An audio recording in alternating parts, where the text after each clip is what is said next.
અંકલેશ્વરના પાનોલી જીઆઈડીસીમાં આવેલ વીવીઆઈસી ફાર્મા કંપનીમાં આજ રોજ બપોરના અરસામાં અચાનક કંપનીના પ્લાન્ટમાં નાઇટ્રિક એસિડની કોલમ લીકેજ થતાં અંદરથી નાઇટ્રિક એસિડ હવામાં છૂટ્યો હતો. જોતજોતામાં ઊંચે સુધી પીળા રંગના ધુમાડાનું આવરણ છવાઈ ગયું, જેને લઈ અફરાતફરીનો માહોલ સર્જાયો હતો.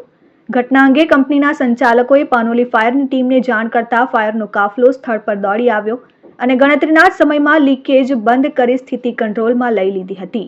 ઘટનાની જાણ જીપીસીબી તેમજ ડીશ ટીમને થતા અધિકારીઓ પણ સ્થળ પર દોડી આવ્યા અને જીપીસીબીએ 3 દિવસીય નોટિસ ફટકારી હતી અને જરૂરી સુધારા કરવા સૂચન સાથે તાકીદ કરી. તો ડીશ ટીમના ફેક્ટરી ઇન્સ્પેક્ટર આશુતોષ મેરૈયાએ સ્થળ તપાસ શરૂ કરી સ્થળ નોટિસ આપી તેમજ તેમની તપાસમાં કંપનીના પ્લાન્ટમાં રાસાયણિક પ્રક્રિયા દરમિયાન નાઇટ્રિક એસિડની કોલમમાંથી લીકેજ થયું હોવાનું સામે આવ્યું, જેને લઈ નાઇટ્રિક એસિડ છૂટ્યો હતો અને સ્થિતિ તાત્કાલિક કંટ્રોલમાં આવી જતા તંત્ર અને કંપની સંચાલકોએ રાહત અનુભવી હતી. જોકે ઘટનામાં કોઈ જાનહાનિ થવા પામી ન હતી. ધર્મેશ પટેલ, ન્યૂઝ, અંકલેશ્વર.